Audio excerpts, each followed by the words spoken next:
Gender language is prevalent in all languages. In languages other than English, grammatical gender is prominent. Ellos in Spanish is used as a way to address a group, despite the genders in the group, similar to saying guys in English. Grammatical gender is also applied to inanimate objects. For example, in Spanish, el cabello is masculine, which means hair, while table, la mesa, is feminine. This shows that gender is binary and seemingly meaningless in language. Gendered language is a form of power produced in order to invalidate and marginalize feminine bodies to uphold the patriarchal system of power that privileges masculine bodies. Women tend to gossip while men debate, women nag while men talk, and women become hysterical while men get angry. In the 1800s, job titles often have male and female counterparts. For example, a female author would be an authoress, an assassin would be an assassinatress. In 1963, President Kennedy signed the Equal Pay Act, which prohibits companies from changing job titles to being from feminine in order to pay their employees less, even though women are doing as much work as men. This is still prevalent today, as women make 80 cents to every dollar a man makes. If a woman works $40 a week at $11 an hour for a year, she will make $22,880, while a man will make $23,296. That is a $416 difference. Mr. Silva, come in and sit down. Make yourself comfortable. Is the boss coming in anytime soon? I'm sorry, what do you mean by that? Oh, well, aren't you his assistant? No. I'm actually the boss. How's your day been today? Oh, really? Okay. My day's been pretty good. How about yourself? I'm doing well, thank you. It's really nice to meet you. I know. Okay. So, tell me a little bit about yourself. I've been on the police force for 5 years. Worked really well under high-stress situations. And I bonded pretty well with the community. Oh, that's great. That's nice to hear that. So why did you end up leaving your last job? I felt like I needed time to grow, and I felt like this company would be the best for me. I was also a very great worker, and I felt like I was undervalued. My boss was super bitchy, and she was super demanding. Oh, okay. What made her so bitchy? Around that time of the month, she was just super bitchy, and she just expected way too much from me. Okay. There may be issues with that, but okay. So why should we hire you then?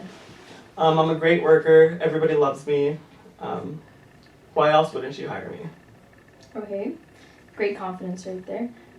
What are your strengths and weaknesses then? My strengths, I'm a well leader. I get along well with people. Everybody loves me. As for weaknesses, I really don't have any. No weaknesses at all? None at all.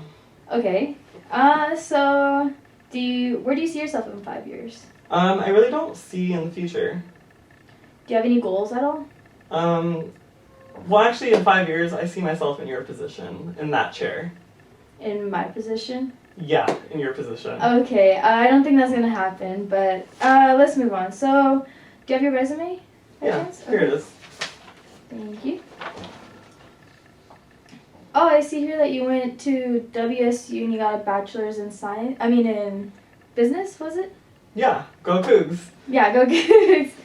Back in the day, me and my frat brothers, we'd always have bitches at our frat house and get super fucked up, you know? Okay, we're gonna end it right there. Thank you so much for coming in, and we'll give you a call within the next week. Okay, thank you. You're welcome. See ya. Bye. As you can see in the interview, I assume that the interviewer in the room is the boss's assistant. Gendered language is shown because the man being interviewed discredits the boss's power because of her gender. Later in the interview, I use victim blaming to discredit my old supervisor by calling her bitchy. I also mentioned that the reasons that my previous boss was bitchy because I insinuated that she was PMSing.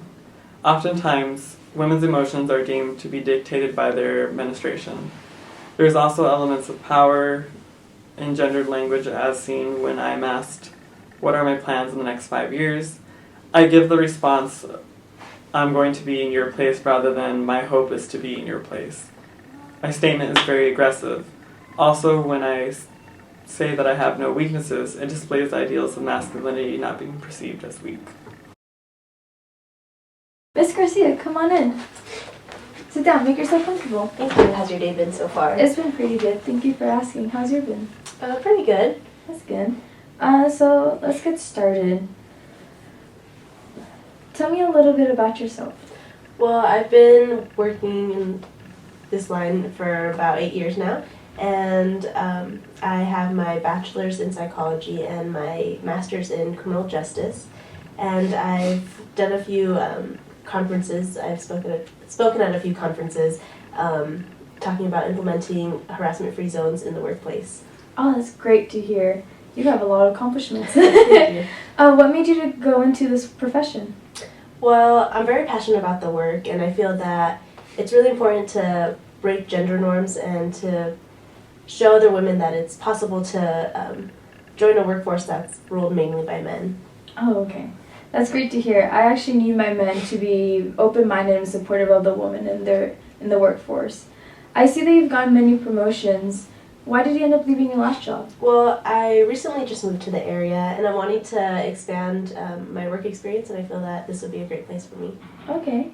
So why should we hire you then? Well, I feel that I have a lot to bring to this position. I have a lot of new ideas that I think you'd be happy to hear, and I feel that this position just really fits my needs perfectly. Okay. So what are your strengths and weaknesses?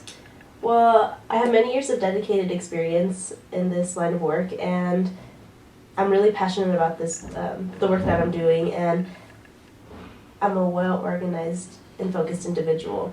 As for weaknesses, I feel that, I'm sure you can understand, being a woman in this workforce, it's really difficult to be able to achieve the respect that you deserve and to be seen as an equal. It actually is.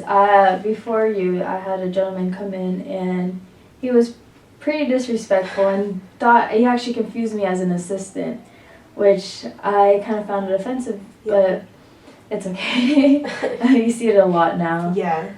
So going on to the next question, where do you see yourself in the next 5 years? Well, I see myself helping and protecting my community, and I would really love to be working with the younger generation. Okay. What are your goals then? I would love to be working with the younger generation, teaching them how to avoid a life of crime and substance abuse. Okay. Well, thank you, Erica, for coming in. I really appreciate it, and I'll give you a call. It was nice meeting you. Nice to meet you too. In this interview, the interviewer referred to her employees as her men rather than her workers. Gendered language is shown here by referring to a group of people as men, as mentioned earlier. The interviewer also commented on women entering their workforce as something women try to do rather than often succeeding. Gendered language can also be more subtle. For example, when looking at performance reviews, women's accomplishments are seen in a larger sense. For example, you've had a great year. However, men's accomplishments are viewed more specifically. For example, you've had a great year. However, men's accomplishments are viewed more specifically. For example, noticing that someone's sales have increased 15%. Weaknesses are shown honestly, in that it can be difficult for women to enter a workforce dominated by men, or to be seen as someone with authority without being seen as bitchy. Although this goes into gender roles rather than gendered language.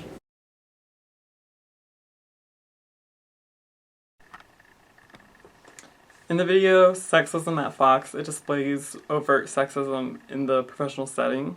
Oftentimes we don't assume that sexism is still occurring, but this video is proof. So here we go. When one of the reporters says, "Damn baby, you're a piece of woman," and another says, "Why not reward her for the nice body she has?" They are sexually objectifying the woman, which determines that a woman's value is in her physical appearance rather than her actual work. When another reporter says that she's a slut, it's blatant sexism. Slut shaming is oftentimes used in the media to invalidate a woman's sexuality or an incident that she experienced sexual harassment or assault. Slut shaming leads to the fear of publicly being outed and invalidated, which in all keeps women silent and erases the sexism. As you can see, the man is exerting his power when he demands that the woman shuts up and knows her role. When another reporter says dating is legal prostitution, this insinuates that women in a relationship must sexually please men. Comments such as these often erase domestic violence because the majority of society has been socialized to expect. Just because an individual is in a relationship does not mean that the individual must have sex with their partner. They should have own self-autonomy of their own bodies.